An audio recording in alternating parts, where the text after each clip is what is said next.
नमस्कार। इस वक्त की सबसे बड़ी खबर, मधुबनी नरसंहार का जो मुख्य आरोपी है प्रवीण झा, उसे गिरफ्तार कर लिया गया है। खबर है कि ये गिरफ्तारी नेपाल से हुई है।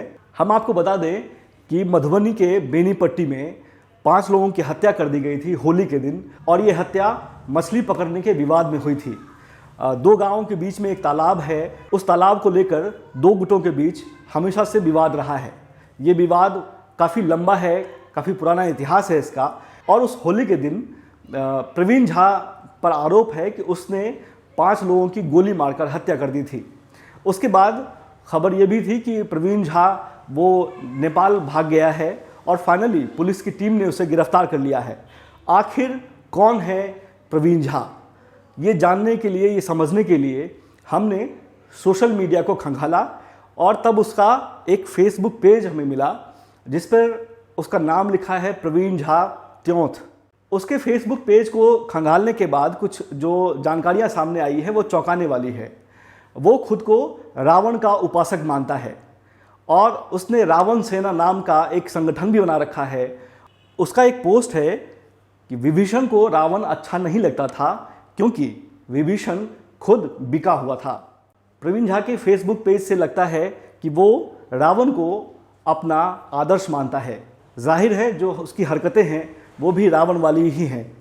उसके पेज पे आप और आगे बढ़ेंगे, थोड़ा डिटेल पर नज़र डालेंगे तो वो काफ़ी हिंसक प्रवृत्ति का आपको महसूस होगा। उसके पोस्ट देखकर लगता है कि वो मार काट, गोलीबारी, इन सब चीज़ों में काफ़ी यकीन रखने वाला इंसान है। रामानंद सागर के सीरियल रामायण का एक क्लिप उसने शेयर किया है, एक फ़ोटो शेयर किया है जिसमें कि रावण की तस्वीर है, रावण के नाभि में तीर लगा हुआ है और उस पोस्ट के साथ जो उसने लिखा है वो ये है कि रावण ने कहा था कि मैं मर जाऊंगा पर झुकूंगा नहीं, और रावण ने वो बात सिद्ध करके दिखाई।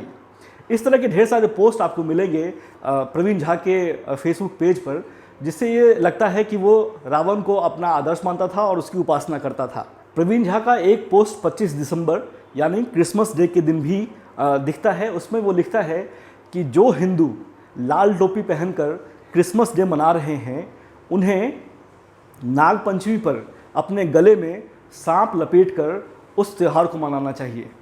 प्रवीण झा ने परशुराम जयंती पर शुभकामनाएं देते हुए एक पोस्ट लिखा है जिसमें लिखा है कि बंदूक का जमाना नहीं है इसलिए तलवारें मयान में रखकर बैठे हैं, वरना जितने तूने बाइक से किलोमीटर नहीं काटे उतने हमारे पूर्वजों ने सर काटे हैं। जय दादा परशुराम। नेता प्रतिपक्ष तेजस्वी यादव ने जिस तस्वीर को शेयर करते हुए पुलिस की मिलीभगत की बात कही है इस मामले में, उस तस्वीर में प्रवीण झा पुलिस अधिकारियों के साथ एक समारोह में नजर आता है। तेजस्वी यादव ने यह भी कहा है कि दरअसल प्रवीण झा जब मौके से फरार हुआ उसमें पुलिस वालों ने उसकी मदद की थी। खुद डीएसपी और एसपी अपने संरक्षण में उन्होंने प्रवीण झा को नेपाल भागने में मदद की थी।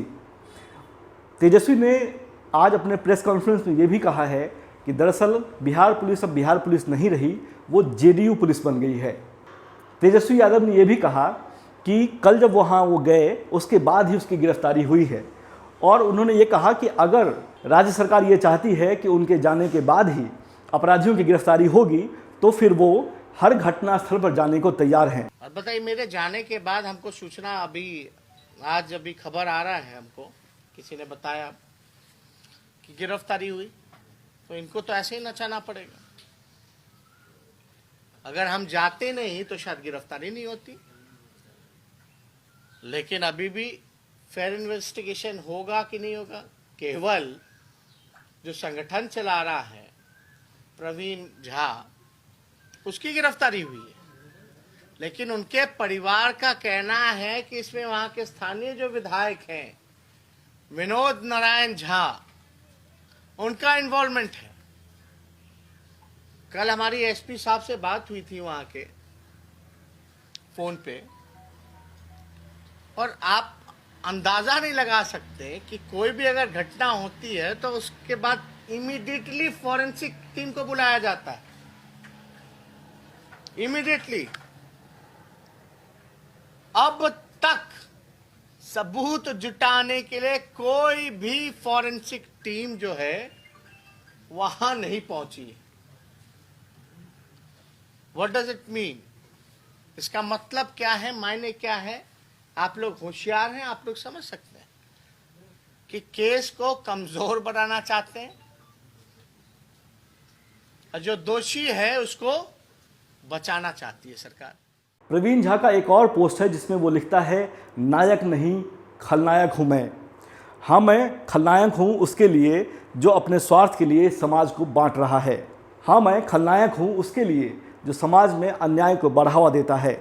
हाँ, मैं खलनायक हूँ उसके लिए जो नीति का विरोध करता है। हाँ, मैं खलनायक हूँ उसके लिए जो दुर्बलों और गरीब पे अत्याचार करता है। कहने का मतलब ये है कि वो खुद को पुलिस और कानून से ऊपर रॉबिन हुड की तरह देखता है, खुद को मसीहा की तरह देखता है। उसे देश के कानून पर और न्याय व्यवस्था पर कोई भरोसा नहीं है। इस घटनाक्रम में जो भी डेवलपमेंट होगा उस पर हमारी नज़र बनी हुई है। आपको अगर ये वीडियो पसंद आया हो तो आप हमारे चैनल को सब्सक्राइब कीजिए, लाइक कीजिए और कमेंट करके बताइए कि क्या आप भी अपने समाज में ऐसे लोगों को हीरो बनाना चाहते हैं।